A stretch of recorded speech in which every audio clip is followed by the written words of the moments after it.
ลาของสารธรรมยามดึกปะกับทุกท่านกันอย่างนี้วันนี้ปะกันในยามดึกวันจันทร์ที่15เดือนมีนาคมพุทธศักราช2564วันนี้ก็ตรงกับเดือน7เหนือออก2ค่ำศรัทธาสาธุชนทุกท่านก็โอกาสเวลาของรายการสารธรรมยามดึกปะกับทุกท่านในทุกวันจันทร์ยามดึกของวันจันทร์ทุกวันจันทร์ก็มาพบมาปะกันศรัทธาญาติโยมทุกท่านก็สำหรับศรัทธาญาติโยมที่รับฟังผ่านตังการไลฟ์สดอยู่ในช่วงเวลานี้ก็สามารถที่จะกดไลค์กดแชร์คอมเมนต์ทักทายโอ้จ่าสนทนากันเข้ามาได้ในยามดึกกันใจต้องขออนุโมทนากับทุกท่านตัวที่ก็เข้ามาติดตามรับชมรับฟังกันแล้วก็สำหรับท่านที่รับฟังผ่านตังการลิงก์สัญญาณไปที่สถานีวิทยุวัดไฟหินขึ้น 104.50 เมกะเฮิรตซ์ตังสถานีวิทยุนั้นก็ในช่วงท้ายๆของรายการนั้นก็จะเปิดสายน้ำไมค์กับทุกท่านได้โทรศัพท์กันเข้ามาอุจากันในช่วงเวลายามดึกกันใจก็ต้องขออนุโมทนากับทุกท่านตัวที่เข้ามาติดตามรับชมรับฟังอนุโมทนากับโยมไตเมืองนายเข้ามาติดตามรับชมรับฟังแล้วก็ได้แชร์ต่อไป1แชร์ขออนุโมทนาตัวอนุโมทนากับโยมวิไลลักษณ์ตาลกาเข้ามาติดตามรับชมรับฟังในช่วงเวลานี้ตัวก็มาพบมาปากันใจศรัทธาญาติโยมก็ตั้งสถานีวิทยุออนไลน์ของวัดสันทรายก็พบปะกับทุกท่านในช่วงเวลาภาคค่ำยามคืนนั้นก็ตั้งแต่เวลา1 ทุ่มถึง2 ทุ่มแล้วก็ปะกันแล้วก็ทุกวันจันทร์ก็จะปะกันในช่วงยามดึก4 ทุ่มถึง5 ทุ่มกันอย่างนี้ก็ช่วงนี้ห่างหายกันไปพ่องศรัทธาญาติโยมได้จัดพ่องบ่ได้จัดพ่องก็ด้วยภารกิจหน้าที่การงานหลายอย่างญาติโยมก็ได้จัดพ่องบ่ได้จัดพ่องแต่มีโอกาสเวลาก็ได้จัดรายการพบปะกับทุกท่านกันอย่างนี้ในยามดึกทุกวันจันทร์ศรัทธาญาติโยมทุกท่านแล้วก็ที่รับฟังการลิงก์สัญญาณไปที่สถานีวิทยุวัดไฟหินตำบลสุเทพอำเภอเมืองเชียงใหม่ขึ้น 104.50 เมกะเฮิรตซ์ตัวรับฟังกันแล้วก็เตรียมไว้ถึงเวลาช่วงท้ายจะเปิดสายหน้าไมค์โทรศัพท์เข้ามาอุจาสนทนากันศรัทธาญาติโยมทุกท่านเราก็มาพบมาปะกันในยามเดึกกันใจวันนี้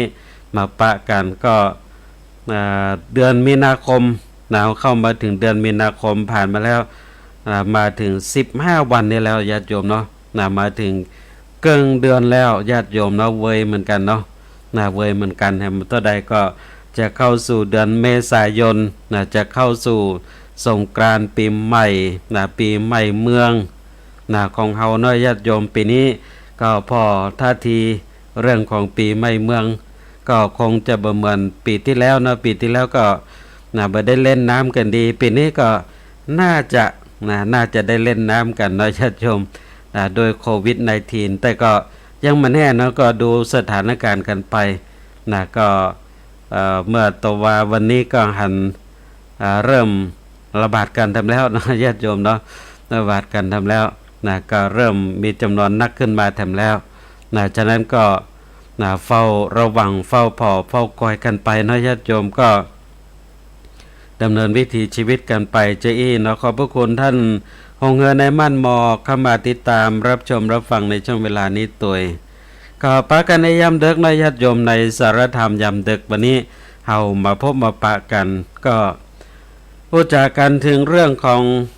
การดำเนินวิถีชีวิตของเฮาในสังคมโลกใบนี้ศรัทธาญาติโยมก็เปิ้นตึงกล่าวกันว่ามนุษย์คนเฮานี่เป็นสัตว์สังคมญาติโยมจะอยู่คนเดียวบ่ได้จะต้องอยู่ด้วยกันเป็นหมู่เป็นคณะเป็นกลุ่มเป็นก้อนญาติโยมอยู่ด้วยกันก็ด้วยความที่คนเฮานั้นก็ต้องเปิ้งปะอาศัยกันญาติโยมบ่ว่าจะ เป็นอยู่ในฐานะยังก็ตามนะศรัทธาญาติโยมมันก็ต้องเพิ่งป้าอาศัยกันอยู่ด้วยกันในสังคมไปจะเอี้ยน้อยญาติโยมเนาะหนึ่งแม้จะเป็นมหาเศรษฐีผู้มั่งมีเงินทองแต่ก็อยู่คนเดียวไม่ได้ญาติโยมเนาะถ้าบ่มีคนคอยช่วยแยกการทำงานนะแต่เศรษฐีมาซักผ้าคนเดียวมากวาดบ้านกวาดเรือนนะเช็ดถูบ้านก็คงจะทำได้บ่เต็มที่นะก็ต้องอาศัยคนมาช่วยเยอะช่วยทำฉะนั้นเนี่ยศรัทธาญาติโยมคนเฮาอยู่ในสังคมนั้นนะก็จะต้องเปิ่งปะอาศัยกันแล้วก็อย่างที่ว่าเนาะคนเฮานี่มันฮักมันชอบไปอย่างมันก็จะไปอยู่ด้วยกันเป็นหมู่เป็นกลุ่มเป็นก้อนฉะนั้นเราอยู่ในสังคมในญาติโยมเนาะนะก็จะต้องเข้าใจนะเข้าใจความเป็นไปของสังคมนะเข้าใจความนะที่ว่าคนเฮามันแตกต่างกันจะเราต้องเข้าใจตัวนะคนเฮาศรัทธาญาติโยมแล้วก็บางทีบางครั้งเนี่ยโอ้ยนะอยู่ในสังคมนี่ถ้าหากว่าเฮาบ่เข้าใจเนี่ยมันก็จะอยู่ยากอยู่ลำบากแล้วก็เป็นทุกข์หน่อยญาติโยมนะเพิ่นยังว่าถ้าเฮาอยู่ในสังคมไหนก็ต้องเข้าใจความเป็นสังคมนั่นตัวเนาะญาติโยมถ้าหากว่าเฮาเข้าไปอยู่ในสังคมของเจ้าบ้านเนี่ยญาติโยมเนาะมันจะเหมือนเฮาก็ถึงเหมือนสังคมของเจ้าบ้านสังคมของเจ้าบ้านเนี่ยเฮาก็จะหันได้เนาะว่าสังคมของเจ้าบ้านนี่ถ้าอยู่ด้วยกันนี่ก็จะโอ้กันในเรื่องสัพเพเหระนะญาติโยมเนาะโอ้กันเรื่องของสัพเพเหระโอ้กันไปสักเล็กสักน้อยเดี๋ยวก็เข้าสู่เรื่องราวของการที่จะเล่าหน้าจาควันกันแล้วน้อยญาติโยมนินทาอู้จากันไปแล้วละมานั่งอู้กันจะอู้เรื่องความเป็นสาระอย่างนี้อู้ได้สักกำได้ญาติโยมเนาะหลังจากนั้นนี่ก็จะเป็นเรื่องของการที่จะเล่าขวัญนินทากันเป็นเรื่องปกติธรรมดาของสังคมของเจ้าบ้านนะญาติโยมเนาะอยู่ด้วยกันโอ้กันนี่ถึงสัพเพเหระในการในงานต่างๆบอกว่าจะไปการกินแขกแต่งงานขึ้นบ้านใหม่งานศพงานเลี้ยงฉลองยังก็ตามศรัทธาญาติโยมสังคมเจ้าบ้านตึงเป็นกันจะโอ้เรื่องสัพเพเหระอนุโมทนากับคุณหมอปิ่นเข้ามาติดตามรับชมรับฟังในช่องเวลานี้ตัวเข้ามาแล้วก็ช่วยกันแชร์กันไปตัวเนอญาติโยมเนอช่วยกันแชร์กันไปตัวคนละแชร์คนละแชร์ก็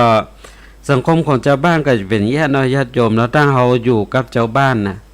เราจะต้องทำใจต้องทำจิตทำใจศรัทธาญาติโยมบางครั้งนี่ก็ต้องเปิ้นฮ้องว่าปิดหวยพ่องปิดหวยพ่องเรื่องของสังคมเจ้าบ้านมันถึงปีโอ้กันไปสัปปะสัปปันสัพเพเหระเรื่องราวจะนั่นจะนี่เราจะต้องทำใจเนาะญาติโยมซ้ำเตื้ออย่างที่ว่านั่งโอ้กันในวงสนทนานี่เพิ่นถึงว่าในยุคสมัยนี้จะไปเอาเรื่องการบ้านการเมืองมาโอ้กันใน ในวงสนทนาจังพิษหัวกันญาติโยมเนาะหลวงพ่อเนี่ยโอ้กันเรื่องการบ้านการเมืองเอาแล้วญาติโยมเนาะตอนแรกก็โอ้กันจัดดีโอ้กันม่วนเป็นงั้นเอาพอเอาเรื่องการบ้านการเมืองมาโอ้กันแล้วอันนี้แหละญาติโยมเนาะโอ้ก็เดียวจะพิษหัวกันละฉะนั้นอยู่ของสังคมเจ้าบ้านนี่ก็ต้องทำอกทำใจญาติโยมจะให้มันเหมือนอย่างกำเฮานี่ก็ลำบากเรื่องลำบากฉะนั้นอยู่กับสังคมเจ้าบ้านเขาก็จะได้ยินเจ้าบ้านก็จะโอ้กันสัพพะเรื่องของสัพเพเหระต่างๆมากมายโดยเฉพาะก็อย่างที่ว่าโอ้ยยิ่งวันพรุ่งนี้ญาติโยมเนาะวันพรุ่งนี้ วันที่16เป็นวันจบวันใจญาติโยมโอ้ยถึงสัพพะโอ้กันสัพเพเหระบางพ่องก็โอ้ถึงเรื่องของความฝันญาติโยมเนาะบางคนนี่ฝันดีแต่ญาติโยมเนาะ คืนหนึ่งในฝันเป็นหลายเรื่องนะฝันหลายเรื่องแล้วก็เอาเรื่องฝันเป็นตุเป็นตะนะมาอู้ในญาติโยมนะพวกนี้ก็จะอู้กันไปแล้วก็เก่งกันไปแล้วนะ เก่งว่ามันจะเป็นเลขอะไรยังออกไอ้ยังเนี่ยนะญาติโยมเราโอ้มันถึงสปะเนี่ยนะ อันนี้เรื่องของสังคมชาวบ้านนะญาติโยมแล้วสังคมชาวบ้านก็จะเป็นอย่างเงี้ยนะโอ้ถึงเรื่องสัพเพเหระนะเรื่องการเรื่องงานนะวันพวกจะไปเต้นไหนนะจะไปการอะไรยังงานอะไรยังนะจะไปรับจ้างตีนไหนนะไปรับจ้างติ่งหั่นไปยะการตีนนี่เป็นจะได้นะปลูกอันนั้นนะปลูกพักไอ้ยังนะได้ราคาดีบัดเดี๋ยวนี้ไอ้ยังราคาบดีเนี่ยโอ้กันไปสัพเพเหระสถาญาติโยมของสังคมชาวบ้านเนี่ยจะเป็นอย่างนี้โอ้มันต้องโอ้การเบิ่นวะเบิ่นวายสถาญาติโยมเนาะหนาวตึงหันอยู่ในการในงานทั้งหลายทั้งมวลเนี่ยนะยิ่งมีการงานเนาะนิมนต์ตุเจ้าพระนายไปเทศเนี่ยญาติโยมเนาะโอ้ยมันตึงค่อยฟังกันนะญาติโยมนะตึงค่อยฟังกัน โอ้กันบุญวะบุญวายนะสเพเหระอันเนี้ยศรัทธาญาติโยมสังคมของชาวบ้านจะเป็นอย่างนี้นะเฮาอยู่กับชาวบ้านก็ต้องเข้าใจละญาติโยมนะว่ามันเป็นธรรมดานะสังคมของชาวบ้านเพิ่นต้องอู้กันอย่างเงี้ยนะสเพเหระเมื่อเฮาเข้าใจอย่างนี้ญาติโยมเนาะก็อยู่เป็นสุขอยู่ม่วนนะบ่ทุกข์ใจพองฮู้นะฮู้ว่าสังคม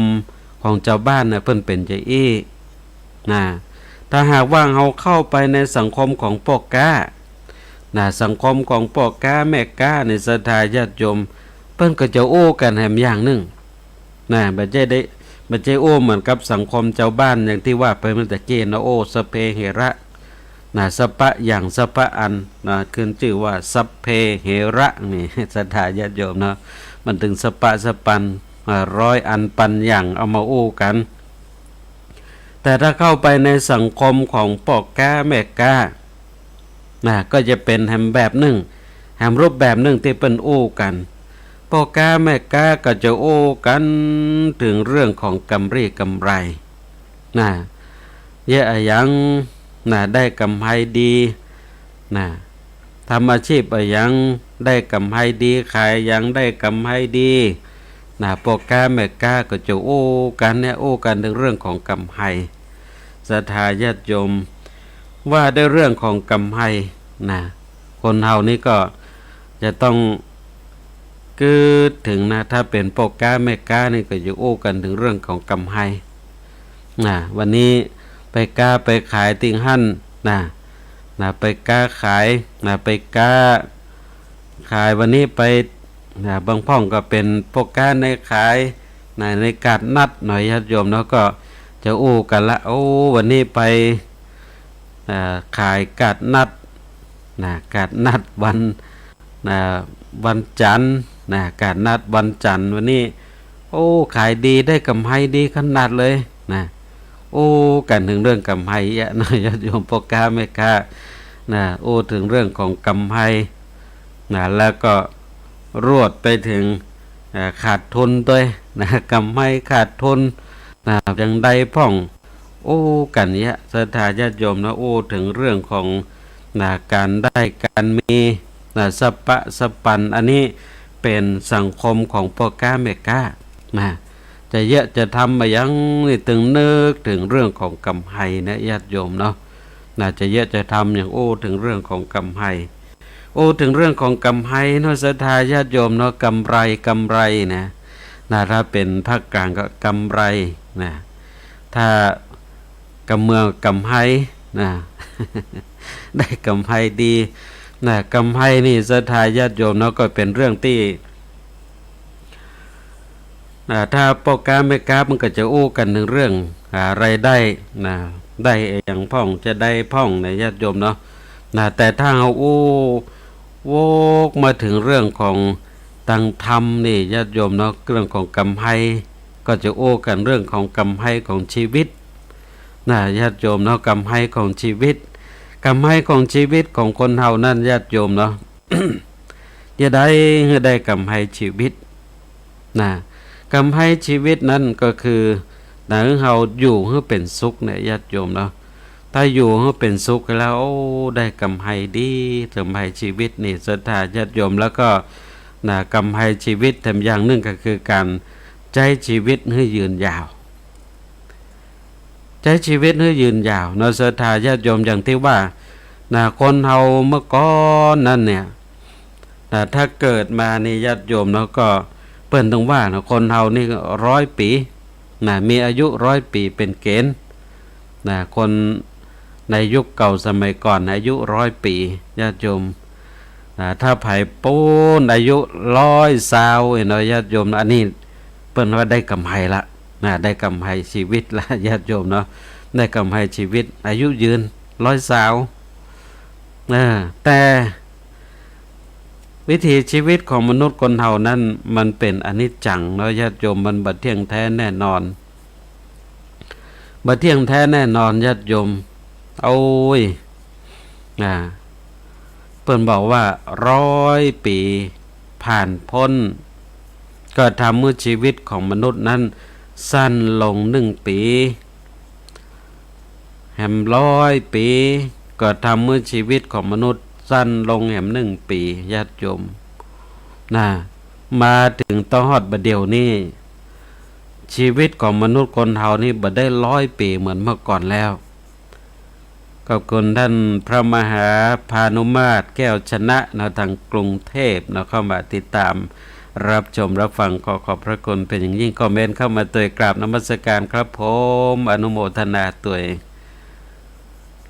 แล้วก็อนุโมทนากับโยมสาวิตรี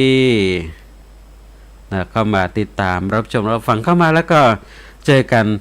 กดไลค์กดแชร์กันไปเตอร์เนอร์ญาติโยมแล้วก็คอมเมนต์ทักทายกันเข้ามาตัวยมาถึงยุคการปัจจุบันญาติโยมเนาะก็ชีวิตของมนุษย์บ่ได้100 ปีเหมือนเมื่อก่อนแล้วบัดเดี๋ยวนี้เพิ่นบอกว่ามีการทำเพิ่นฮ้องว่าสถิติอายุเฉลี่ยของมนุษย์คนเฮาเพิ่นก็กล่าวกันว่าปัจจุบันมนุษย์คนเฮานั้นอายุ75 ปีนะญาติโยมเนาะ75 ปีบ่ใช่100 ปีเหมือนเมื่อก่อนแล้วฉะนั้นเนี่ยถ้าหากว่าปัจจุบันนี้ไผมีอายุ76 77 78 79 80ขึ้นไปในญาติโยมนะนี่เปิ้นเฮาว่าได้กำไรละได้กำไรชีวิตละอายุยืนยาวเกินกว่าเกณฑ์ชีวิตแล้วนี่ได้กำไรชีวิตญาติโยมแต่จะได้กำไรแต่ญาติโยมเนาะก็ต้องมีความดีเป็นทุนของชีวิตตัวเองจึงได้ชื่อว่าได้กำไรน้อยญาติโยมฉะนั้นเขาจะได้กำไรชีวิตแค่ไหนขนาดไหนก็อยู่ที่ว่าเขาจะปั้มเป่งทำเอาเรื่องของความดีทั้งหลายทั้งมวลญาติโยมนะชีวิตของมนุษย์คนเฮานี่มันสั้นลงเจ้าศรัทธาญาติโยมแล้วก็บอกว่ามันจะอยู่ยืนยาวไปได้แหมสักมอกใดไผก็บอกได้ศรัทธาญาติโยมเนาะอย่างเมื่อตะวาวันนี้ก็หันภาพข่าวนะญาติโยมเนาะคนที่เฮาเคยฮู้จักมาเคยได้ถึงการล่วงลับดับขันกันไปเมื่อช่วงอาทิตย์ก่อนนั้นญาติโยมแล้วก็พระมหาเถระครูบาอาจารย์หลายตนหลายองค์ได้ถึงการมรณภาพลงไปตั้งแต่ปูนเจ้าวาดหลายวัดในกรุงเทพญาติโยมอย่างเช่นวัดพระเชตุพนพ่องวัดละคังพ่องญาติโยมก็ถึงการมรณภาพลงไป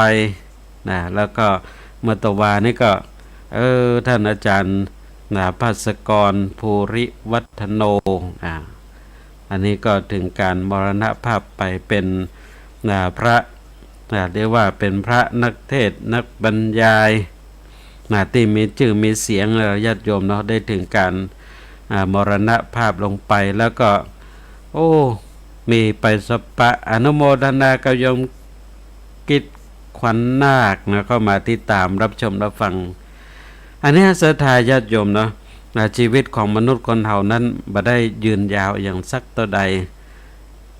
ขอบพระคุณท่านอาจารย์พระมหาพานุมาตรแก้วชนะ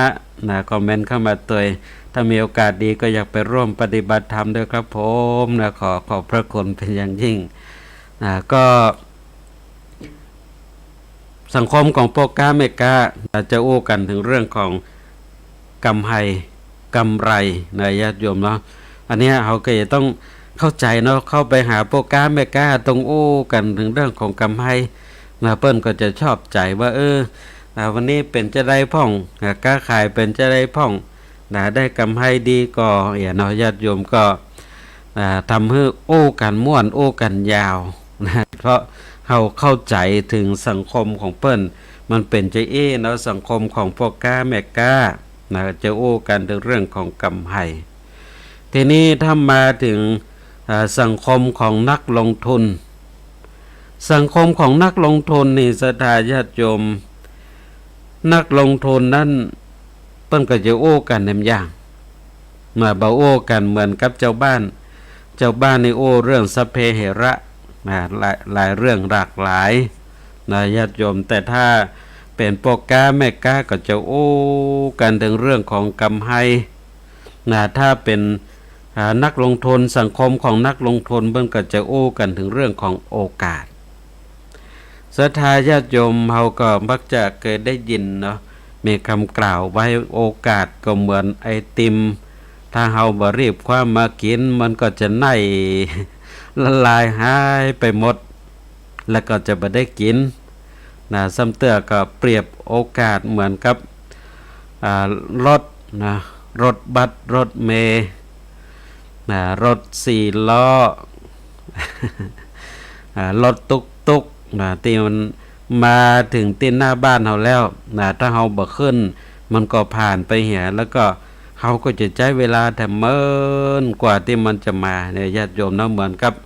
เฮาในยุคเก่าสมัยก่อนตอนเป็นละอ่อนนะญาติโยมเนาะเวลาจะไปไหนนี่ยอดยานพาหนะบ่ได้มีนักเหมือนสมัยนี้บ่มีนักเหมือนสมัยนี้ศรัทธาญาติโยมจะไปอำเภอฝางสักเตื้อเนี่ยญาติโยมเนาะท่ารถท่าแล้วท่าแหมเนี่ยญาติโยมเนาะเฮาเป็นละอ่อนสมัยเมื่อก่อนนี่จะไปอำเภอฝางนี่นะห่างจากอำเภอชัยประการนี่ก็บ่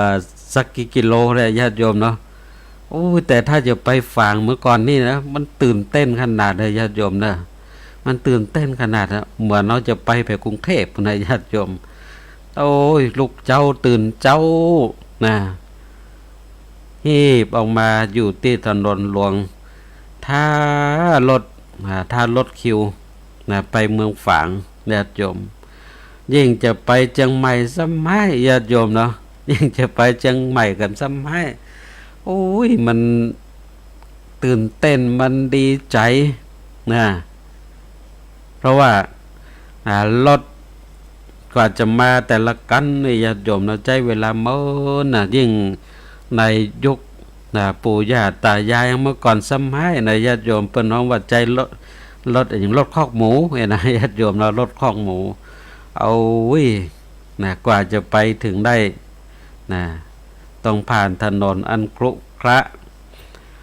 ที่มันบ่ราบเรียบเหมือนสมัยนี้ญาติโยมครุขระเต็มไปด้วยฝุ่นเอาลงรถมากำนี่ ถ้าไปใส่เสื้อสีขาวนี่ก็เสื้อจะกลายเป็นสีแดงด้วยฝุ่น ญาติโยมนะอันเนี้ยมันก็เปรียบเทียบกันได้เยอะศรัทธาญาติโยมโอกาสนั้นเป็นของที่เรียกว่าหาได้บ่ง่ายในชีวิตของคนเฮาโอกาสที่จะมาถึงชีวิตของเฮาเนี่ยฉะนั้นเปิ้นจึงว่าเมื่อมีโอกาสนั้น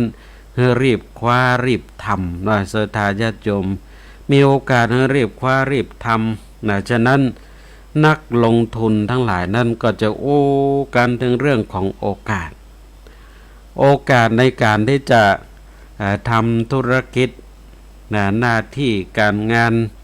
อย่างต่างๆพอถึงโอกาสที่หน้าที่การงานที่เราจะจะทำจะลงทุนเนี่ยมันจะได้มักได้ผลได้เงินได้ทองเกิด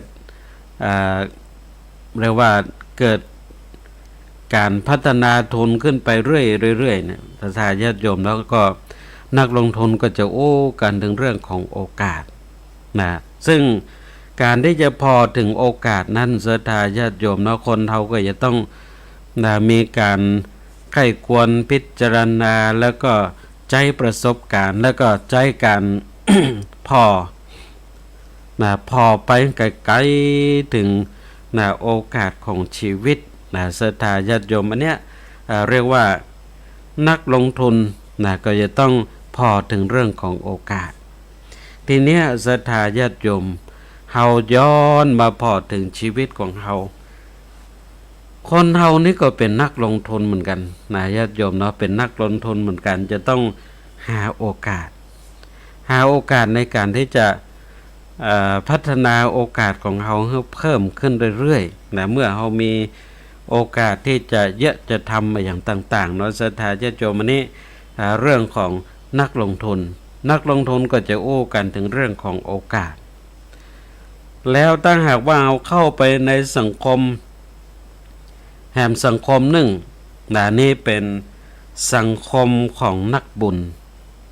ศรัทธาญาติโยมทุกท่านสังคมของนักบุญก็จะโอ้กันในเรื่องของการสละการอุทิศอันนี้เป็นสังคมของนักบุญศรัทธาญาติโยมแต่ว่า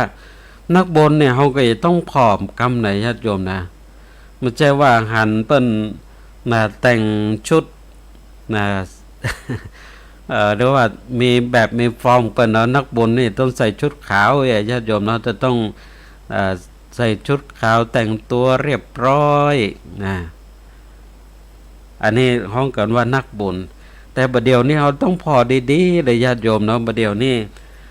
นักบุญมันมีหลากรูปแบบญาติโยมอย่างที่เขาหันเนาะญาติโยมโอ้ยมันนึกบ่ฝันญาติโยมว่าจะได้หันได้หูข่าวเรื่องของพระศรีอริยเมตไตรเพราะ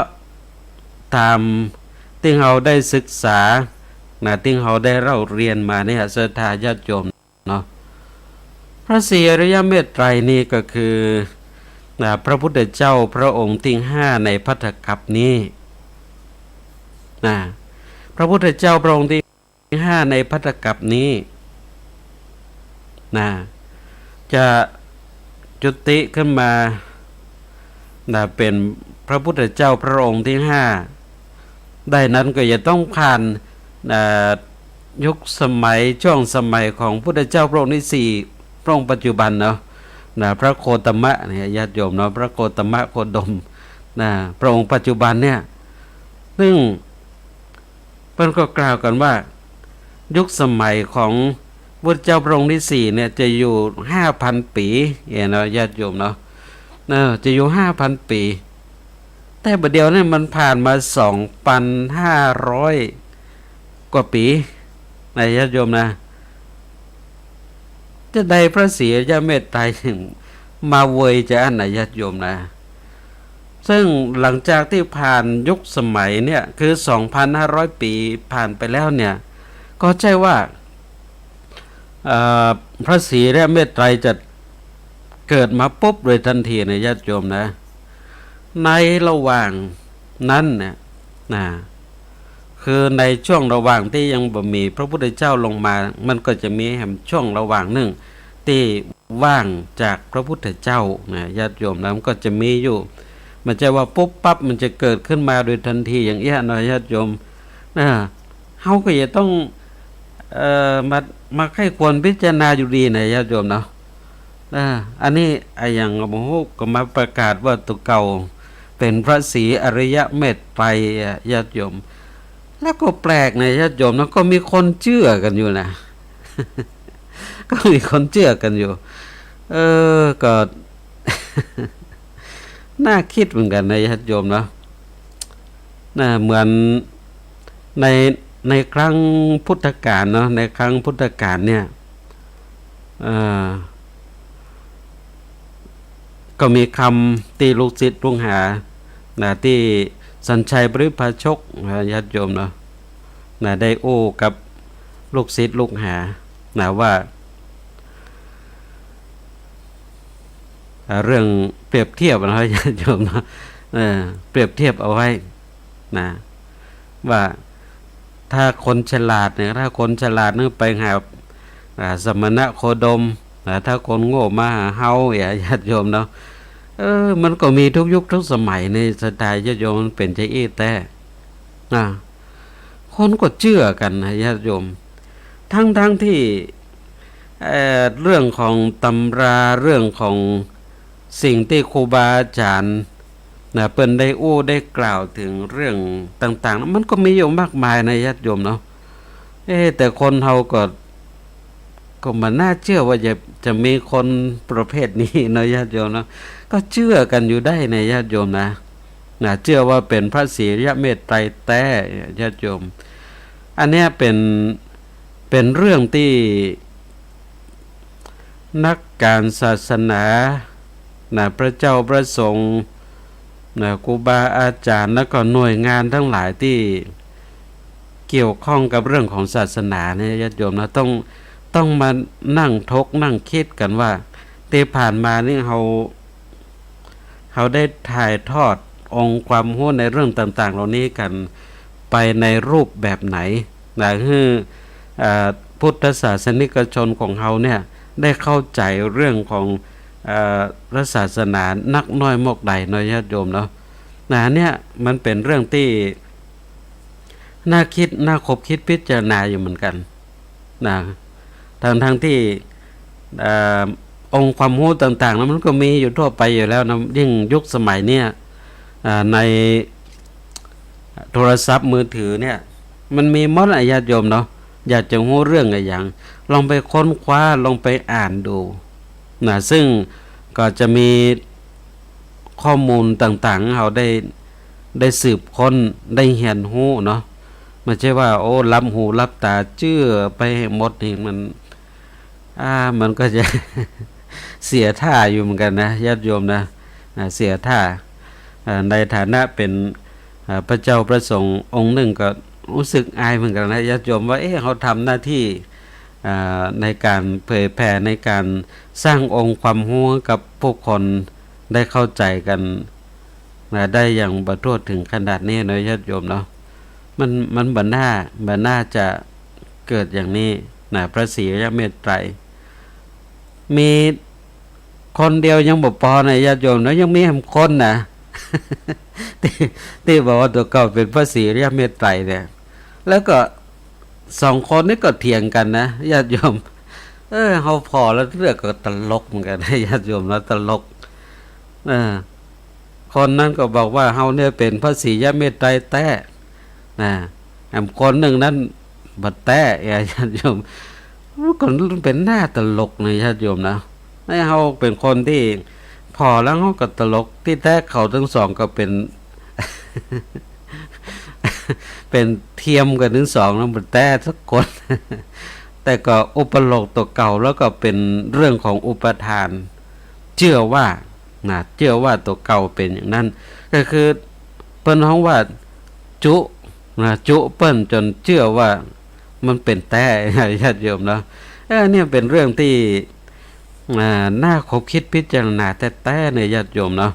อนุโมทนากับโยมดวงเดินกิตติใจเข้ามาติดตามรับชมรับฟังแล้วก็คอมเมนต์เข้ามาตัวสาธุเจ้าอนุโมทนาตัวเข้ามาแล้วก็ช่วยกันกดไลค์กดแชร์ไปเนอศรัทธาญาติโยมเนอช่วยกันแชร์ต่อกันไปตัวคนละแชร์อันนี้ศรัทธาญาติโยมเนาะเฮาอยู่ในสังคมในความเป็นพุทธศาสนิกชนเนี่ยจะต้องศึกษาเรียนรู้กันนึกดีนะญาติโยมเนาะจะไปฟังเตื้อพระศรีเมตไตรเนี่ยยังบ่มาเตื้อแน่นอนนะญาติโยมเนาะ นะเพราะยังบ่ถึง5,000 ปีเตื้อยังบ่หมดยุคสมัยของพระโคตมะโคดมที่เฮากราบไหว้กันอยู่ทุกวันเนี่ยยังบ่หมดเตื้อญาติโยมนะจะไปฟังเตื้อ พระศรียังไม่ตายที่แหมเมินญาติโยมเนาะเฮาตายแล้วเกิดแหมหุกิจาตญาติโยมเด้อนะ อย่างนั้นจะไปฟังเตื้อนะจะไปฟังเปิ้นว่าหยังก็เชื่อไปหมดนะมีหลักมีเกณฑ์เนาะญาติโยมเนาะน่าจะไปเป็นเจ้าพุทธที่มันบ่มีหลักบ่มีเกณฑ์นะเปิ้นจักไปทางใดก็ล่นไปเลยเปิ้นให้หมดอันนี้ก็เสียท่านะฉะนั้นสังคมของนักบุญนะญาติโยมสังคมของนักบุญนี่ก็จะอู้กันถึงเรื่องของสละอุทิศนะการฮือตานการทำบุญนี่แหละญาติโยมเนาะฉะนั้นเนี่ยมันจึงในสังคมของนักบุญมันก็จึงมีนักบุญที่จอมปลอมขึ้นมากันอย่างเนี้ยเนาะญาติโยมก็เพราะว่าเราอู้กันถึงเรื่องของคนที่เป็นนักบุญทั่วไปนั่นก็จะต้องทำบุญสุนทานจะต้องอุทิศจะต้องสละจะต้องบริจาคกันเงี้ยนะจึงมีนักบุญจอมปลอมกันขึ้นมาอย่างเงี้ยเนาะศรัทธาญาติโยมเพื่อที่จะหลอกผู้คนหนังเฮานั้นได้สละได้ทำบุญคือหลอกเอาเงินหลอกเอาสตางค์จากเฮานี่แหละศรัทธาญาติโยมเนอะนะฉะนั้นเฮาจะเป็นนักบุญนี่ก็จะต้องศึกษาเรียนรู้กันให้ดีก่อนเนอะญาติโยมเนาะแล้วก็ถึงช่วงเวลานี้สำหรับท่านที่ติดตามรับฟังตั้งสถานีวิทยุวัดไฟเห็นขึ้น 104.50 เมกะเฮิรตซ์จะโทรศัพท์เข้ามาอุจาสนทนากันในช่วงเวลานี้ก็โทรเข้ามาได้เนอะ0898523498เนอะสถาญาติโยมจะโทรศัพท์เข้ามาในช่วงเวลานี้ก็เชิญได้เนอะ0898523498เนอะสถาญาติโยมที่รับฟังตั้งสถานีวิทยุวัดไฟเห็นขึ้น 104.50 เมกะเฮิรตซ์ตั้งเมืองเชียงใหม่เนาะจะโทรศัพท์เข้ามาอุจาสนทนากันในช่วงเวลานี้ก็โทรมาได้0898523498เนื้อสถาญาติโยมโทรกันเข้ามาได้แล้วก็ท่านที่รับฟังตั้งสถานีวิทยุก็ดีหรือที่รับชมรับฟังถ่ายทอดสดอยู่จะคอมเมนต์ทักทายมาก็ได้เช่นเดียวกันเนาะเอาละเสียงสายแรกในยามดึกวันนี้เจริญพรไว้ตาครับสาธุน้องเบี้ยวเนอผู้พิการสายตาน้องเบี้ยวตั้งผู้พิการสายตาตั้งเมืองเชียงใหม่เนาะบอกเบอร์บ่อยๆเนอไม่ได้โทรได้เตือนนี่ผมก็จำมาได้เลยแต่ว่าฟังอาจารย์ทุกวันครับวันจันทร์ได้ฟังทุกวันอาจารย์สบายดีเนาะสบายดีติดแล้วมาได้จัดเนาะไปทางใดหมูแต่ติดแล้วจัดอยู่เนาะจัดอยู่แต่ก็ตั้งสถานีเปิ้นติดอย่างหมอนะเปิ้นบ่ได้ลิงก์ไปสักกรรมบ่ได้ใจเนาะได้ครับแล้วก็วันนี้ไปได้ไปทางไหนครับวันนี้ก็งานตำในอำเภอเนี่ยเนาะงานตัดในอำเภอครับจะได้รอฟังแล้วก็ให้กำลังใจอาจารย์หนักๆเลยนะครับได้เลย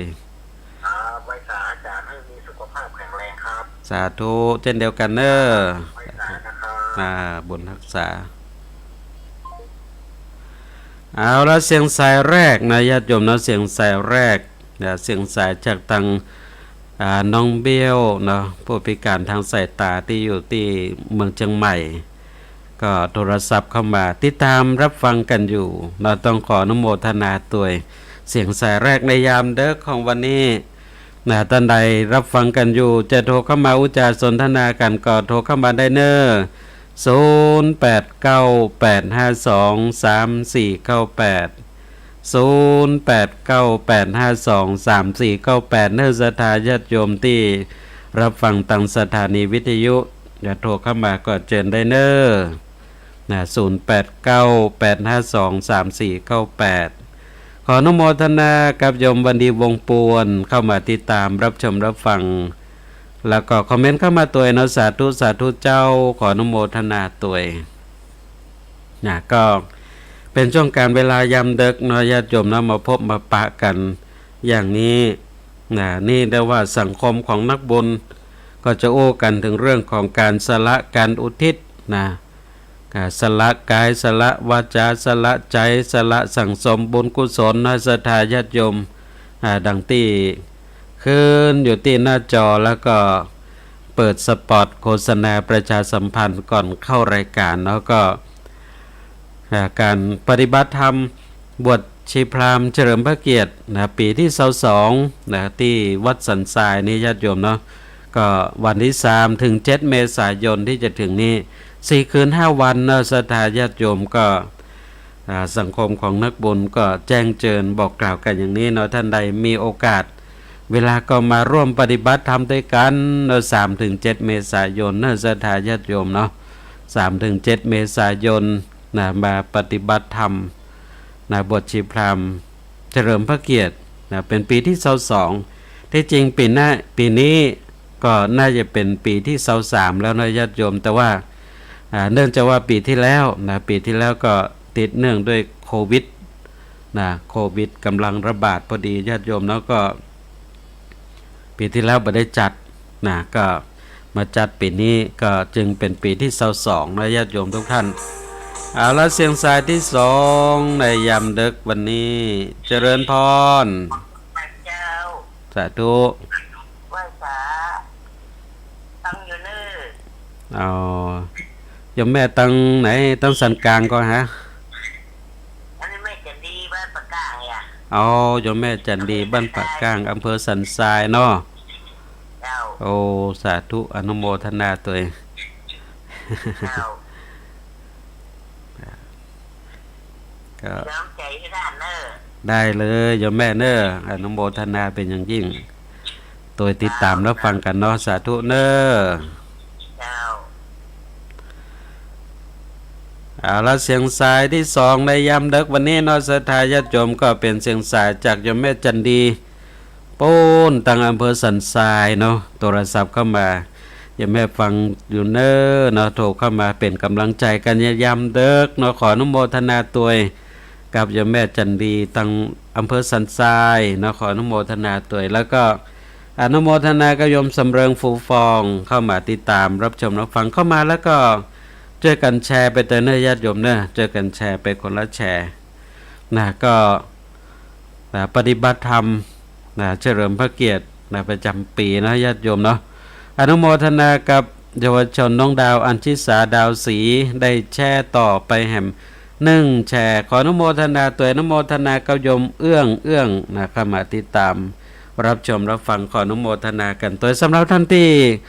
รับฟังตังสถานีวิทยุวัดไฟเห็นขึ้น 104.50 เมกะเฮิรตซ์จะโทรเข้ามาก็เจิญไดเนอร์ยังมีเวลา 0898523498 0898523498 เนอร์ศรัทธาญาติโยมทุกท่านก็โทรกันเข้ามาได้ในช่วงการเวลานี้เนาะก็ยังมีช่วงเวลาสำหรับท่านที่รับฟังกันอยู่จะโทรศัพท์กันเข้ามาเนาะว่าจะฟังอยู่ที่ไหนอยู่ตั้งใดก็สามารถที่จะโทรมาได้เนาะ0898523498อนุโมทนากับเยาวชนน้องดาวอัญชิสาดาวศรีคอมเมนต์เข้ามาตัวสนใจเหมือนกันนะเจ้าแต่ว่าทำงานเจ้าอนุโมทนาตัวเองก็เป็นช่วงการเวลาที่จวนกันอย่างนี้เนาะศรัทธาญาติโยมก็สังคมของนักบุญก็จะอู้กันถึงเรื่องของการสละอุทิศการประพฤติปฏิบัติธรรมกันเยอะๆเนาะศรัทธาญาติโยมก็จึงแจ้งเจิญบอกกล่าวกันเรื่องของการสั่งสมบุญเรื่องของการทำบุญเรื่องของการปฏิบัติธรรมสังคมของนักบุญก็จะไปกันเยอะๆเนาะศรัทธาญาติโยมถ้าเราเข้าไปในแวดวงสังคมของนักศีลนักบุญก็จะโอ้กันเนี่ยอย่างตั้งสถานีวิทยุก็จะโอ้กันเรื่องของ บนนะปฏิบัติธรรมพ่องนะไปแต่ทำบนนะตอดพระป่านะไปช่วยการช่วยงานติ่งหันตินี่เนาะญาติโยมแล้วก็จะหัน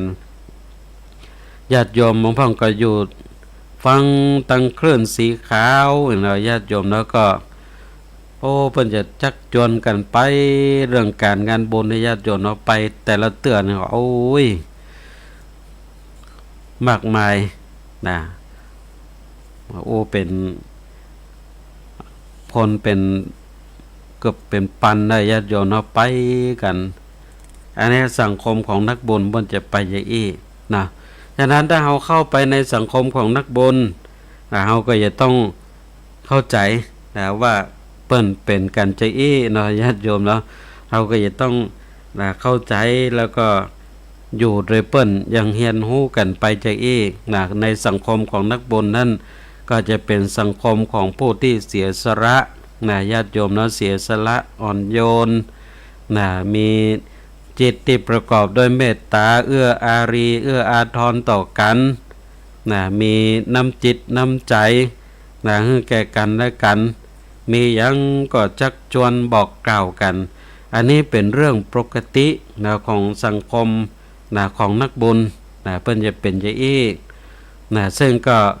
มีคนบางพ่องเนาะที่บ่ได้อยู่ในสังคมของนักบุญนะพอมาปะมาหันก็โอ้ยเอาไปเล่าไปโอ้ไปว่ากันเลยแล้วนะว่าโอ้มาจุมาหลอกกันเสี่ยงสะตุ่มสะตังนะที่จริงแล้วก็บ่ใจเนาะเป็นเรื่องของการเสียสละการอุทิศการแบ่งปันนะนักศีลนักบุญนะเปิ้นถึงเยอะนะญาติโยมเนาะนะเปิ้นถึงว่านะสังคมของนักบุญเนี่ยเปิ้นบ่กลัวบุญนะญาติโยมเนาะบ่กลัวบุญนะมีบุญที่ไหนเปิ้นไปญาติโยมเนาะสังคมของนักบุญเนี่ยมีบุญที่ไหนเปิ้นไปนะไปทำบุญสุนทานกันญาติโยมเนาะมีนักมีน้อยก็ทำไปตามนั้นนะบ่มีก็อนุโมทนาก็ถึงได้เนาะญาติโยมเนาะได้หมดอะเรื่องของการที่จะนะทำสร้างบุญสร้างกุศลกันจะเยอะเนาะศรัทธาญาติโยมนะสังคมของนักบุญจะเป็นอย่างนี้นะเปิ้นจะสละเปิ้นจะอุทิศนะโดยเฉพาะแล้วก็เรื่องของการสละนะสละละวางนี่ญาติโยมเป็นเรื่องสำคัญเลยของนักบุญนะเพราะว่าการที่จะไปการงานบุญที่ไหนนะจะไปการงานบุญที่ไหนนะจะทำมายังนี่ถ้าบัดสละมันถึงไปบ่ได้ญาติโยมเนาะนะมันถึงไปกันบ่ได้เอาละเสียงสายที่3ในยามเดึกของคืนวันนี้เจริญพรราชการเจ้าสาธุแม่ฟังนะคือหอดท่านโอ้เป็นละออนนะแม่เขาจากในบ้านซอยนี่ไปถึงเวียง12 กิโลเนาะละออนลูกยืนคนใหญ่นั่งยืนไปอยู่เวียงมาตะก่อนนะตะก่อนกับวัดมาสังคมยังแม่ว่าถ้าเพิ่นเล่าควรเฮาแม่ก็เกิดอ๋ออย่างน้อยเฮาก็มีในหัวใจเพิ่นคิดถึงเฮาเนาะใช่ถ้าเพิ่นบ่คิดถึงเฮาเพิ่นเหมือนเล่าควรเฮายังดีนะก็ยังดีเนาะเขายังกึดตึงเฮาเนาะกึดตึงเฮายังมีในหัวใจมันอยู่อ่ะพูดถึงเฮาเฮานี่กะน้อยใจก็จะอีก็มีความสุขดีเนาะแม่เขาซึ่งสังคมแม่นี่จะโอ้เรื่องไปวัดไปบ้าเขาเมาไปวัดท่านบ่มีบ่หรือเจ้านั่นเทศม่วนแต่เจ้าจะมีอย่างอีหรอกอันนี้นะมันสังคมนักบุญเนาะเป็นอย่างนี้นักบุญอย่างน้อยเฮาก็อยู่ในหัวใจเปิ้นนะแม่ก็ว่าอย่างนี้คืออย่างนั้นก็อายุปูนอีแล้วถึงว่าอ่ะคนแล้วประเทศประเทศกับท่านน่ะจันแล้วประเทศมันออกจันติดแล้วประเทศเนาะแม่ก็ว่าวันนี้ท่านของแม่เป็นกำลังใจนะเจ้าโอ้สาธุเด้อเจ้าเอาแล้วเสียงสายที่3ในยามดึกวันนี้นะญาติโยมเนาะก็เสียงสายจากเจ้าแม่โทรศัพท์เข้ามาก็เป็นแฮม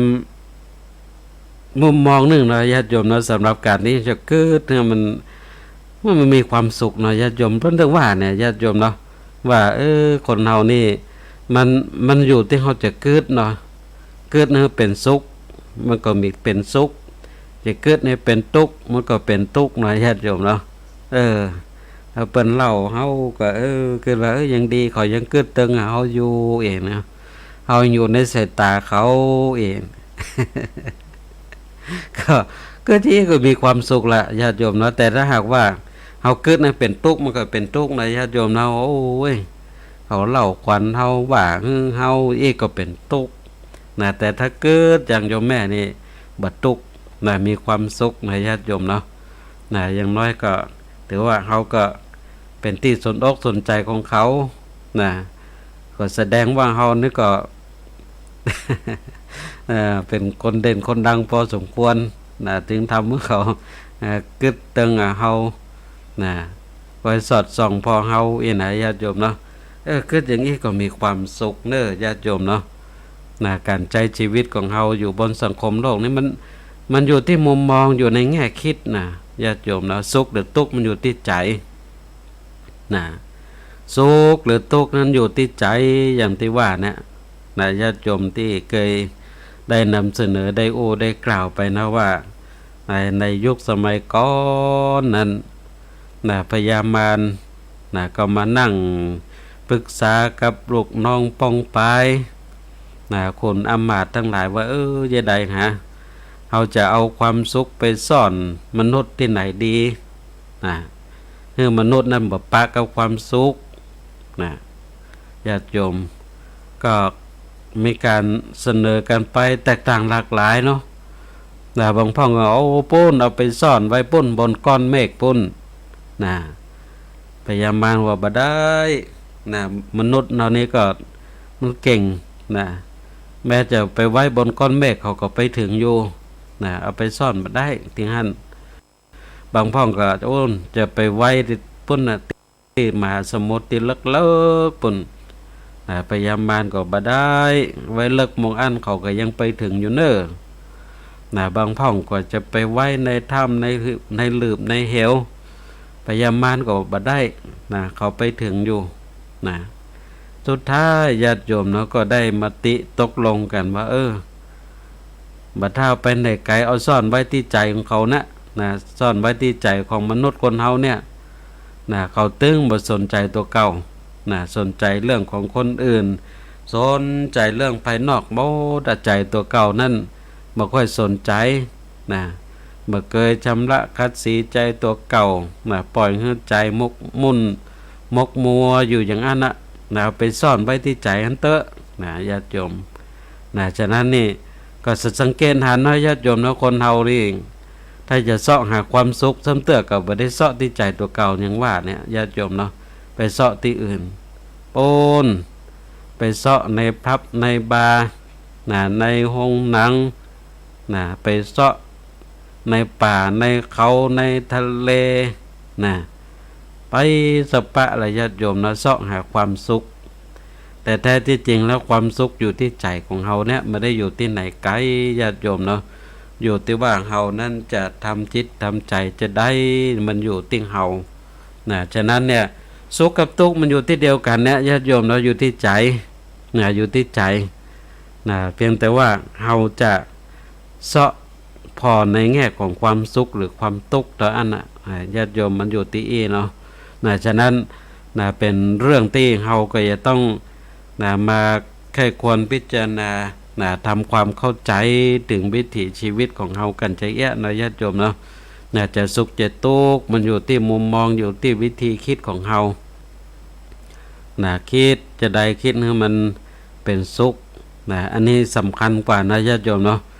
ใช่อย่างที่ได้กล่าวถึงในตอนต้นในเรื่องของกำไรเนี่ยนะญาติโยมเนาะกำไรของชีวิตเนี่ยจะได้เราจะได้กำไรอยู่จะได้อยู่ให้เป็นสุขนักเนี่ยได้กำไรนักนะญาติโยมเนาะกำไรชีวิตฉะนั้นก็ใครควรพิจารณากันเยอะท่านใดจะโทรเข้ามายังได้สักสายเนอะญาติโยมเนอะ0898523498 เนื่องศรัทธาญาติโยมท่านใดจะโทรเข้ามาก็ โทรมาได้น้อยได้สักสายหนึ่งเลยญาติโยมและสำหรับท่านที่รับชมรับฟังผ่านทางการถ่ายทอดสดอยู่ในขณะเวลานี้จะคอมเมนต์ทักทายอุจาสนทนากันเข้ามาได้เนอในช่วงการเวลานี้ก็มาถึงช่วงท้ายของรายการแล้วล่ะเนาะศรัทธาญาติโยมทุกท่านก็เชิญชวนบอกกล่าวศรัทธาญาติโยมทุกท่านเนาะเรื่องของงานปฏิบัติธรรมบวชชีพราหมณ์เฉลิมพระเกียรติปีที่22ของวัดสันทรายเนาะ3 ถึง 7 เมษายนนี้เนอะศรัทธาญาติโยมมีโอกาสเวลาก็มาร่วมประพฤติปฏิบัติธรรมกันได้เนาะ4 คืน 5 วันหรือจะมา2 วัน3 วันวันเดียวก็ได้ทั้งนั้นเนาะมาประพฤติปฏิบัติธรรมก็เชิญชวนกันได้แล้วก็บนงานบวชแห่งบนนึ่งแล้วก็บรรพชาสามเณรภาคฤดูร้อนของคณะสงฆ์อำเภอชัยปราการศรัทธาญาติโยมวันที่7 เมษายนตอนนี้ก็เปิดรับสมัครกันไปเรื่อยๆจนถึง6 เมษายนฉะนั้นก็มีลูกหลานเป็นผู้ใจก็ส่งเข้ามาบวชกันได้ญาติโยมบวชเข้ามาส่งเข้ามาบวชกันแล้วก็ศึกษาเราเรียนต่อที่โรงเรียนพระปยติธรรมวัดป่าไม้แดงเอาละเสียงสายสุดท้ายของยามดึกวันนี้เนาะญาติโยมทุกท่านเจริญพรเจ้ากับให้สาเจ้าตัดประคุณเจ้าโทรมาแม่โทรจากันตำบลเจซ่อนอำเภอเมืองปานลำปางนะเจ้าเมืองปานลำปางเนาะเจ้าสาธุตัวเองเจ้าสอบที่3ภาษาเยอะอันขึ้นไปเห็นให้เจ้าฟังตลอดนะเจ้าก็ขออนุโมทนาติดตามรับฟังกันเนาะเจ้าทางกูคือเจ้าดีเจ้าสาธุอนุโมทนาเนโยมเนอเจ้าขับไปเจ้าสาธุเอาละเสียงสายสุดท้ายของค่ำคืนวันนี้ยามดึกวันนี้เนาะญาติโยมทุกท่านก็เสียงสายสุดท้ายในโป้นต่างเมืองปานจังหวัดลำปางบนเนอศรัทธาญาติโยมเนาะติดตามรับฟังขออนุโมทนาตัวแล้วก็อนุโมทนากับโยมทวีศักดิ์ทิวาสุรเดชเข้ามาติดตามรับชมรับฟังทางการถ่ายทอดสดทาง Facebook ไลฟ์อยู่ในช่วงเวลานี้สารธรรมยามดึกศรัทธาญาติโยมมาถึงช่วงท้ายของรายการแล้วนะก็คงจะได้โอกาสเวลาที่จะนำรายการสารธรรมยามดึกจากลาท่านผู้ฟังกันไปโดยโอกาสเวลาเพียงเท่านี้วันจันทร์หน้าปะกันแห่งใหม่ในยามดึกใจน้อยญาติโยมทุกท่านก็ขอขอบพระคุณพระเถระครูบาอาจารย์พระเจ้าประสงค์จุตนจุองค์ที่เข้ามาติดตามรับชมรับฟังแล้วก็ขออนุโมทนากับศรัทธาญาติโยมทุกท่านกันตัวที่เข้ามาติดตามรับชมรับฟังแล้วก็กดไลค์กดแชร์คอมเมนต์ทักทายอุจาสนทนากันเข้ามาแล้วก็อนุโมทนากับศรัทธาญาติโยมที่รับฟังทางการลิงก์สัญญาณไปที่สถานีวิท